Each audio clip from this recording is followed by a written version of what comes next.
ሰላም ቤተሰቦች እንኳን ለዚህ ቀን በሰላም እግዚአብሔር አደረሳችሁ።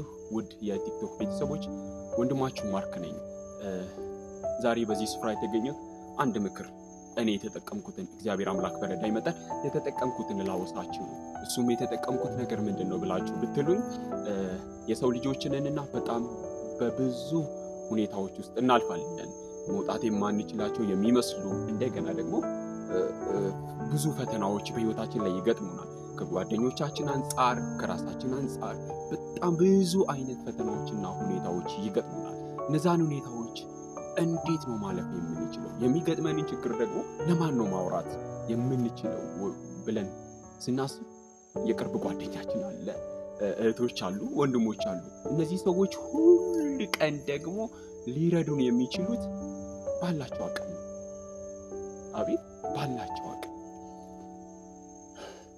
ምክራቸውንም ሐዘኔታቸውንም እንደገና ደግሞ በጉልበታቸው በተለያየ ነገር ማገዝና መርዳት የሚችሉት አቅማቸው እስካለ ድረስ ብቻ። ነገር ግን አንድ ነገር አለው። የእውነት በጣም ቸግሮኝ አውቃለሁ፣ በጣም ጨንቆኝ አውቃለሁ፣ በጣም መውጣት የማልችላቸውን ሁኔታዎች በምን አይነት መልክ ነው መውጣው ብዬ አውቃለሁ። እነዛን ሁኔታዎች ግን የማልፋቸው መንገዶች አሉ። እነዛ መንገዶች ምንድናቸው ብትሉ አሁን ያለሁበት በደን የተከበበ ጸጥ ያለ ቦታ ነውና ልክ በዚህ አይነት ሁኔታ እግዚአብሔር አምላክ ጸጥ ባለ ሁኔታ ውስጥ ብቻህን ሊያወራ ይፈልጋል። ብቻሽን ሊያወራሽ ይፈልጋል። አሜን። ብቻህን ሊያወራ ይፈልጋል። ሄሎ፣ በር ዘግተህ አትቀመጥ። በር ዘግተሽ አትቀመጪ። ጨነቀኝ መውጣት አልፈልግም አትበይ። መውጣት አልፈልግም አትበል። አንተ የልብን አይምሮንና ልብን ሁሉ የሚያልፍ የእግዚአብሔር ሰላም ልባችሁንና አእምሮአችሁን ይጠብቃል ተብሎ የተጻፈው ቃል የታመነ ነው።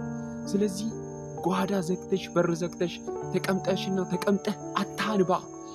መውጣት አልፈልግም አትበል። ብቻዬን ነው መሆን የምፈልገው አትበል። እኔ አንድ ልምድ አለኝ።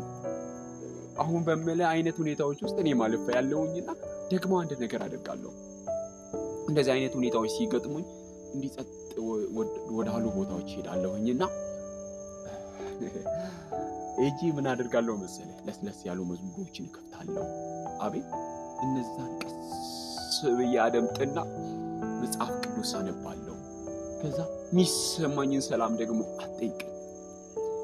ሳትወድ በግድ የእንዳለ መዝሙር ትዘምራለህ ማለት ነው። የሰላም ምንጭ አንተ ነህ፣ የደስታ ምንጭ አንተ ነህ እያልክ ትዘምራለህ።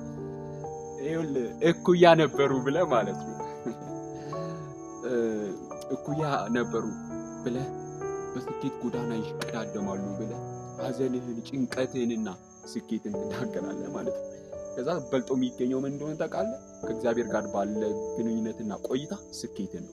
ስለዚህ አንድ ወንድሜና እህቴ አንድ ነገር ነግርሻለሁ። ይጨንቅሻል፣ ተስፋ መቁረጥ ይሰማሃል።